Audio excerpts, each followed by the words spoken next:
Hi friends, இப்போ நம்ம என்ன செய்ய போறோம்னா, வெண்டங்காய் குழம்பு வந்து எப்படி வைக்கிறதுன்னு பார்க்கலாம். அதுக்கு நான் வந்து ஒரு தக்காளி வந்து கட் பண்ணி வச்சிருக்கிறேன். அது கூடவே வந்து கொஞ்சம் ஜீரகம் வந்து எடுத்து வச்சிருக்கிறேன். கடமிளகு கொஞ்சம் எடுத்து வச்சிருக்கிறேன். 6, 7 வரமிளகா வந்து எடுத்து வச்சிருக்கிறேன். 1 டீஸ்பூன் மல்லி வந்து எடுத்து வச்சிருக்கிறேன். கொஞ்சம் வந்து புளி வந்து ஊற வச்சு வச்சிருக்கிறேன். அது கூட வந்து கொஞ்சம் வந்து வெந்தயம் வந்து வச்சிருக்கிறேன். கொஞ்சம் வந்து சின்ன வெங்காயம், அப்புறம் வந்து வெள்ளை பூண்டு கொஞ்சம் எடுத்து வச்சிருக்கிறேன். ஒரு பிளேட் நிறைய வந்து வெண்டங்காய் வந்து எடுத்து வச்சிருக்கிறேன். வாங்க எப்படி செய்யலாம்னு பார்க்கலாம். இப்போ கடாயில் கொஞ்சோண்டு ஆயில் ஊற்றியாச்சு. இப்போ நம்ம வந்து கட் பண்ணி வச்சிருக்கிற வெண்டைக்காயை போட்டுக்கலாம்.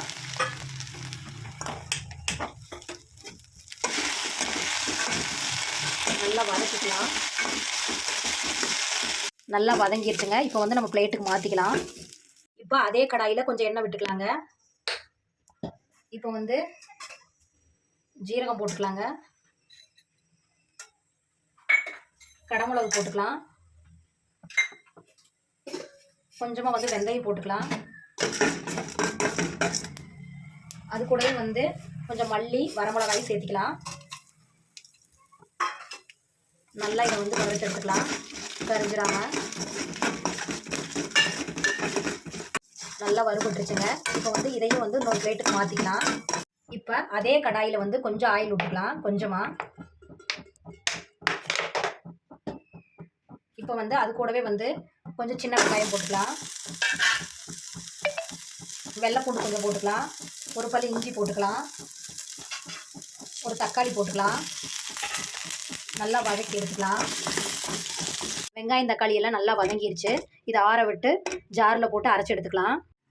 இப்போ வந்து நம்ம மல்லி சீரகம் இதையெல்லாம் போட்டு நம்ம அரைச்சி எடுத்துக்கலாம். ஜாரில் போட்டு இந்த மாதிரி கொரகொரப்பாக அரைச்சி எடுத்துக்கணுங்க. இது கூடவே வந்து வெங்காயம் தக்காளி எல்லாம் போட்டு நல்லா அரைச்சி எடுத்துக்கலாம். இந்த மாதிரி அரைச்சி எடுத்துக்கணுங்க. இப்போ நம்ம வந்து கொஞ்சம் கடாயில் ஆயில் விட்டுக்கலாம். கொஞ்சமாக அது கூடவே வந்து கடுகும் கொஞ்சம் வெந்தயம் போட்டுக்கலாம். இப்போ கருவேப்பிலை போட்டுக்கலாம். இப்போ நம்ம கரைச்சி வச்சிருக்கிற புளி பெருங்காயத்தூள் கொஞ்சம் சேர்த்திக்கலாம். இது நல்லா கொதி வரணும். நல்லா கொதி வந்துருச்சுங்க. இப்போ நம்ம வந்து அரைச்சி வச்சிருக்கிற வெங்காயம் தக்காளியெல்லாம் சேர்த்திக்கலாம். தண்ணி விட்டு கலக்கி ஊற்றிக்கலாம். இந்த அளவுக்கு தண்ணி விட்டு கலக்கிக்கணுங்க. இது நல்லா கொதி வரணும். இது கூடவே வந்து கொஞ்சம் உப்பு போட்டுக்கலாம். தேவையான அளவு நல்லா கலக்கி மூடி வச்சுக்கலாங்க. கொதி வரட்டும். நல்லா கொதிக்குது. இப்போ நம்ம வந்து வெண்டைக்காயை சேர்த்திக்கலாம்.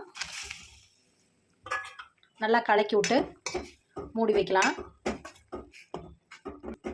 வெண்டைக்காய் நல்லா வேகணும். ஓகே ஃப்ரெண்ட்ஸ், நல்லா வெண்டைக்காய் வெந்து வந்துருச்சு. நம்ம ஸ்டவ் ஆஃப் பண்ணிடலாம். இப்போ சுவையான வெண்டைக்காய் குழம்பு ரெடி ஆயிடுச்சு. இது வந்து இட்லி, தோசை, ரைஸ் எல்லாத்துக்குமே வச்சு சாப்பிட்டுக்கலாம். ரொம்ப நல்லாயிருக்கும். நீங்களும் இது மாதிரி ட்ரை பண்ணி பாருங்கள். பிடிச்சிருந்தா லைக் பண்ணுங்கள், ஷேர் பண்ணுங்கள், கமெண்ட் பண்ணுங்கள்.